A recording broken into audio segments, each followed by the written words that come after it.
Welcome back បងប្អូនទាំងអស់គ្នាត្រឡប់មកជួបគ្នាជាមួយនឹងវីដេអូថ្មីដែលគឺជារៀងកញ្ចាស់ហើយមិនក៏អធិស្ឋានផងដែរដោយសារតែខានជាងរឿងនឹងយូរហើយក៏ថាអត់ចង់បកស្រាយច្រើនដែរចឹងចូលទៅកាន់សេរីយ៉ាងតែម្ដងទៅនៅក្នុងភាគទី26នេះដែរត្រូវបានចាប់ផ្ដើមឡើងបន្ទាប់ពីយ៉ាងគាត់បានបញ្ចប់នៅការតែសាកល្បងដែលនាយកស៊ូជាមួយនាយកឆាន់បានដាក់ឲ្យគាត់រួចហើយអញ្ចឹងនៅពេលទីការប្រកួត Supernova ក៏ត្រូវបានចាប់ផ្ដើមឡើងយ៉ាងក៏បានឃើញជាមួយទស្សនិកជនយ៉ាងច្រើនមកចូលរួមដើម្បីនឹងអបអរសាទរពិសេសនៅពេលនឹងយើងក៏បានឃើញជាមួយនឹងយ៉ាងគាត់ក៏បានអង្គុយនៅទីនេះហើយក៏នឹកស្មានដល់នៅតែការប្រកួតថ្នាក់ជាតិនេះក៏មានមនុស្សចូលរួមច្រើនកកបែបនេះហើយរំពេចនឹងដែរយើងក៏បានឃើញជាមួយនឹងមូរងស៊ីនស៊ីនជាមួយនឹងប្អូនប្រុសបានមកដល់ទីហ្នឹងក៏បានរាក់ទាក់ទៅកាន់គ្នាទៅវិញទៅមកផងដែរហើយយ៉ាងយ៉ាងនេះវិញគាត់បាននិយាយទៅកាន់ស៊ីនស៊ីនហើយបានបដូរឈ្មោះបដូរអីទៀតផងហៅថាលេវជីនខានជួបគ្នាយូរមើលទៅនាងកាន់តែស្អាតហើយបានលើអញ្ចឹងយ៉ងស៊ូបានសួរទៅកាន់យ៉ាងតាបាញ់មិញលោកហៅបងស្រីខ្ញុំថាម៉េចយ៉ាងគាត់បានតទៅវិញទៅថាដោយសារតែស៊ីនស៊ីនពិបាកហៅពេកហៅអញ្ចឹងឲ្យស្រួលហៅហើយមានក៏សុំកែបន្តិចថងនឹងផងដែរហើយក៏ខុសមកយូរហើយតាមពិតទៅមូរងយ៉ងស៊ូគឺជាបងប្រុសមូរងស៊ីនស៊ីនទេដោយសារតែសាបថៃថលគេហៅថាមូរងស៊ីនស៊ីននឹងបងប៉ុន្តែដល់ពេលមិនស្ដាប់សំនៀងចិនទៅគឺថាមូរងស៊ីនស៊ីនប្អូនទេដល់ឡែមូរងយ៉ងស៊ូបានលើអញ្ចឹងហាក់បីដូចជាមានកំហឹងផងដែរហៅឈ្មោះប្អូនស្រីក៏ខុសអញ្ចឹងមូរងស៊ីនស៊ីនក៏បានប្រាប់ឲ្យបងប្រុសឲ្យស្ងប់អារម្មណ៍អង្គុយចុះទៅអញ្ចឹងគេក៏មិនបដិសេធដែរក៏បានទៅអង្គុយយ៉ាងលឿនហាក់បីដូចជាបានដឹងអ្វ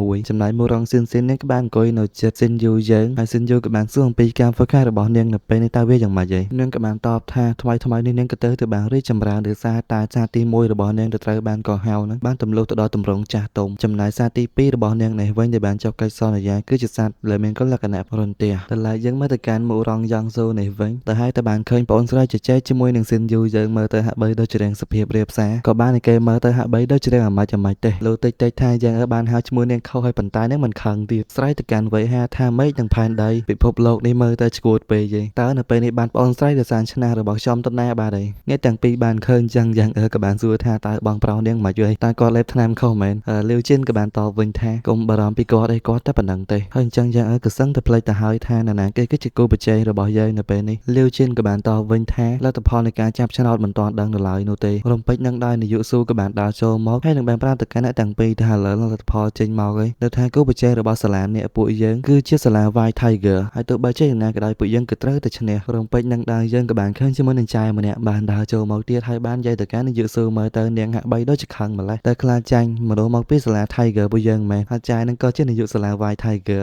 នាយកស៊ូក៏បានតទៅវិញទៅថានាយកជូហេតុអ្វីបានជានៅមកកន្លែងអង្គុយសាលាឈឹងឡងពួកយើងអញ្ចឹងនាយកជូក៏បានតទៅវិញយ៉ាងលយវិញថាខ្ញុំមកមើលស្លឹកឆ្នោតសាលាពួកនាងតាបានលឺចេញនាយកស៊ូក៏បានខឹងបើយើងមើលទៅកាន់ចែនាយកយើងទាំងពីរទៅគឺមិនសូវត្រូវគ្នាប្រហែលនោះទេស្អីគេនោះក៏វាមិនដែរតទៅពេលនឹងមករងយ៉ងស៊ូក៏បានប្រាប់ទៅកាន់នាយកទាំងពីរយកចិត្តទុកដាក់ចំពោះរូបភាពអ្នកទាំងពីរបន្តិចទៅចំណែកយ៉ាងក៏បានកើតផងដែរបើតាមអ្វីដែលគាត់បានដឹងនាយកជូឈីងយៀជាមួយនាយកស៊ូបានស្បត់ធ្វើជាសត្រូវជាមួយនឹងគ្នាតាំងពីសាលាបឋមមកម្លេះមូលហើយក៏គ្មានអ្វីច្រើនដែរដោយសារតែចែនាយកទាំងពីរឆ្នះទាំងពីរនាក់ហើយតែងតែចង់យកឈ្នះគ្នាទៅវិញទៅមកនាយករងឆាន់នៅពេលនឹងក៏បានចូលមកហើយនឹងបានប្រាប់ទៅកាន់នាយកទាំងពីរស្ងប់ចិត្តបន្តិចសិនទៅដោយសារតែពេលនេះព្រះនាងកំពុងតែយាងមកប៉ុន្តែមុននឹងបាយផ្លូវគ្នាផងដែរនាយកជូក៏បានឌឺដោះទៅកាន់នាយកស៊ូទៀតផងថានឹងឲ្យសាលាឈឹងឡុងនាងត្រឡប់ទៅវិញទៅក្តីអាម៉េះនាយកស៊ូក៏បានតបវិញឲ្យចាំមើលទៅហើយបន្តទៀតនាយកស៊ូក៏បានហៅអ្នកទាំង3នាក់ដើម្បីទាំងទៅជាមួយនឹងនាងទៅស្វាគមន៍ព្រះនាងតែទភាពដែលព្រះនាងយាងមកយើងមើលទៅដូចជាទេពអប្សរអញ្ចឹងដំបូលនៅខាងលើក៏បានបើកឡើងលេចជាធម្មពលដ៏អស្ចារ្យដោយបែបនេះហើយក៏បានជួបប្រជាជនប្រោទាំងអស់ក៏បានកោតសរសើរទៅកាន់នាងថាក៏ពិតជាលយពិសេសជានឹងទៅទៀតត្រង់ក៏ជាស្រីស្អាតឡើងគេនៅក្នុងប្រទេសនេះទីបំផុតយើងក៏បានឃើញជាមួយនឹងរូបរាងពិតរបស់ព្រះនាងដែលត្រង់ក៏បានជាឈិលីនមួយមើលទៅពណ៌ចម្រុះយ៉ាងបានឃើញចឹងក៏បានកោតសរសើរអំពីសមត្ថភាពត្រង់ផងដែរដែលសាកសមគឺជាអ្នកខ្លាំងដែរគេនៅក្នុងប្រទេសនេះគ្រាន់តែសម្លឹងមើលក៏មានអារម្មណ៍ថាគួរឲ្យភ័យខ្លាចដែរពិសេសក៏បានចាប់អារម្មណ៍ទៅលើផ្លាកសញ្ញាអ្វីមួយយ៉ាងនៅលើអាវព្រះនាងហើយនឹងក៏ជាផ្លាកសញ្ញាសាផ្កាយ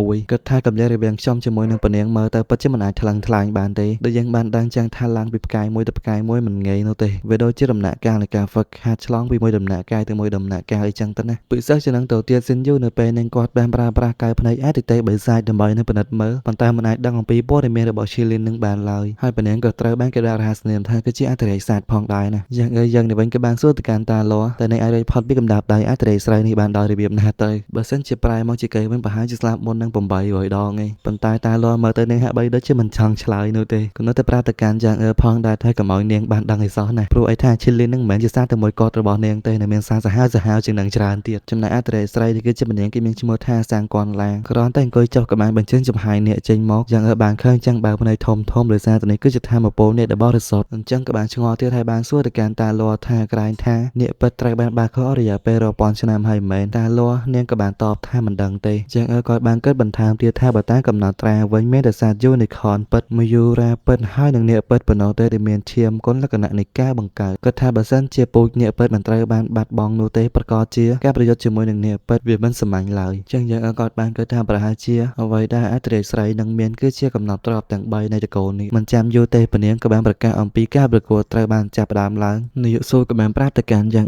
ផងដែរថាបើតាមលទ្ធផលនៃការបោះឆ្នោតស៊ិនយូគឺជាអ្នកប្រកួតដំបូងគេស៊ិនយូយ៉ាងនេះវិញក៏ហ៊ានធានាប្រាប់ទៅកាន់នាយកសួរផងដែរថាគាត់នឹងយកជ័យជំនះឲ្យទាល់ទៅបានហើយមានអារម្មណ៍ថារឿង7កាហ្វេមិនដឹងអ្នកផឹកឡើងតាន់ដាក់កាហ្វេហើយបញ្ចូលសម្លេងនេះក៏បញ្ចូលសម្លេងពេលព្រឹកទៀតដោយបានឡើងទៅលើសង្វៀនហើយឃើញថាដៃគូបរិបត្តិរបស់ស៊ិនយូក៏បានរងចាំរួចជាស្រេចចឹងគណៈកម្មការក៏បានប្រកាសអំពីឈ្មោះដៃគូសងខាងស៊ិនយូនេះសាលាឈៀងឡុងត្រូវប៉ះជាមួយនឹងលីនធានឈីមកពីសាលា White Tiger មិនទឹកយូរទេនៅពេលហ្នឹងស៊ិនយូគាត់បានបញ្ចេញនៅឡៃហ្វង់ចេញមកហើយតាមពិតទៅឈ្មោះវាពិតហៃហ្វង់ដែលហៃប្រែមកថាខ្យល់ចំណែកឡៃប្រែមកថារន្ទះអីចឹងទៅលីនធានឈីក៏បានបញ្ចេញនៅសាររបស់គេចេញមកដូចគ្នាដែលវាគឺជាពស់មួយក្បាលដែលមានគុណលក្ខណៈខ្សាច់មូរងស៊ិនបានឃើញចឹងក៏បានដឹងថាវាមានគុណលក្ខណៈប្រឆាំងជាមួយនឹងធម្មជាតិអាចថាខ្យល់មូរងយ៉ងស៊ូក៏បាននិយាយផងដែរថាមើលទៅយ៉ាងប្រកបជាមានបញ្ហានៅជុំនេះហើយដោយកំឡុងពេលនឹងលីនធានឈីបញ្ជាអាសាររបស់គេប្រើប្រាស់ខ្យល់ព្យុះដើម្បីចាត់ការទៅលើយ៉ាងចំណែកយ៉ាងក៏បានបញ្ជាឡៃហ្វាំងបាញ់ភ្លើងព្យុះនៅរកទៅវិញប៉ុន្តែហាក់បីដូចជាមិនបានផលនោះទេតែចឹងកប៉ែនឹងក៏បានប្រាប់ថាឯងគ្មានការឈ្នះខ្ញុំនោះទេឆាប់ចោលចាញ់ឲ្យលឿនទៅយ៉ាង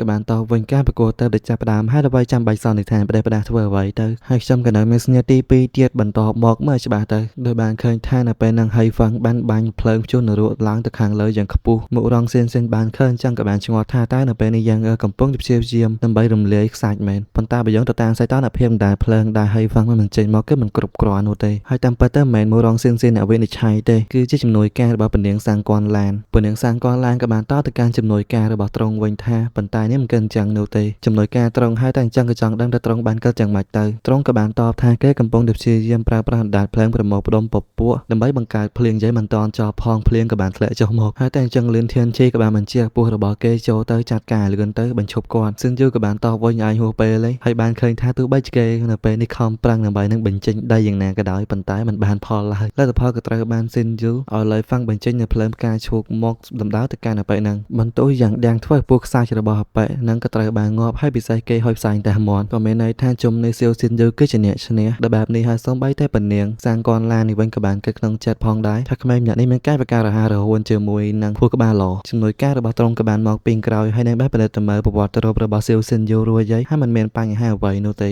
ចឹងត្រង់ក៏បានគេរៀបចំដើម្បីនឹងអញ្ជើញសៀវស៊ិនយូឲ្យមកហ្វឹកហាត់ពិសេសនៅជំរំហ្វឹកហាត់ពលឹងអធិរាជក្នុងឆ្នាំនេះបានឡើងចឹងជំនួយការត្រង់3ដូចជាមានការព្យាបាលដែលត្រង់បានផ្ដល់កន្លែងកម្រនេះឲ្យទៅកាន់ជនស៊ីវិលចឹងត្រង់ក៏បានសួរថាតើមានបញ្ហាអ្វីមែនទេនាងក៏បានតបវិញថាគ្មានបញ្ហាអ្វីនោះទេហើយខ្ញុំនឹងរៀបចំបងប្អូនទាំងពីរនោះក៏បានកោតសរសើរទៅលើស្នាដៃរបស់សៀវស៊ិនយូផងដែរនាយកស៊ូនៅវិញនៅពេលដែលបានឃើញសៀវស៊ិនយូចុះមកសើទៅលើកដៃលើកអីណាហើយបានប្រាប់ទៅកាន់ស៊ិនយូថាបន្ទាប់ពីទៅវិញនឹងជួបអំណោយស៊ិនយូក៏បានតបវិញសង្ឃឹមថានាយកកុំភ្លេចអសោះចែកកញ្ច្រងតាលានេះវិញក៏បានប្រាប់ទៅកាន់ស៊ិនយូផងដែរនាងហាក់បីដូចជាបានដឹងអំពីតម្រុយស្មៅកន្ទុយមយូរ៉ាស៊ិនយូក៏បានគិតបន្តថាស្មៅកន្ទុយមយូរ៉ានៅតាមព្រំដែនខាងលិចមែនទេស៊ិនយូរៀបនឹងដើរចាកចេញពីទីនឹងប៉ុន្តែមករងស៊ិនក៏បានសួរទៅកាន់ស៊ិនយូថាលើកមិននៅមើលការប្រកួតរបស់ខ្ញុំទេមែនស៊ិនយូក៏បានតបថាដោយសារតែលើនឹងគាត់មិនទាន់មានអ្វីធ្វើអញ្ចឹងក៏ចង់ទៅបន្ទប់ទឹកបន្តិចសិនធ្វើមករងស៊ិនមើលទៅហាក់បីដូចជាមិនចង់ហ៊ាននិយាយទៀតទេប៉ុន្តែអ្នកក្តៅឆេវគឺជាមករងយ៉ងស៊ូក៏បានសួរបញ្ជាក់ទៅកាន់យ៉ាងអញ្ចឹងផងដែរហើយមករងស៊ិនក៏បានសួរម្ដងទៀតថាតើលោកពិតជាមិនចង់មើលមែនទេយ៉ាងក៏បានសុំទោសហើយគាត់ពិតជាបញ្ញាប់មែនតើអញ្ចឹងនឹងក៏បានសួរទៀតថាតើបន្ទាប់ពីការប្រកួតនឹងតើលោកទៅជាមួយនឹងខ្ញុំដែរអត់យ៉ាងគាត់បានរត់ចេញប៉ុន្តែនៅតែប្រាប់នាងថាគាត់សន្យាថានឹងទៅជាមួយនឹងនាងហើយក៏មិនចាំយូរទេនៅពេលនេះគណៈកម្មការក៏បានប្រកាសថាបន្តមកទៀតមករងស៊ិននៃសាលាឈៀងឡុងត្រូវប៉ះជាមួយនឹងចៅយេនៃសាល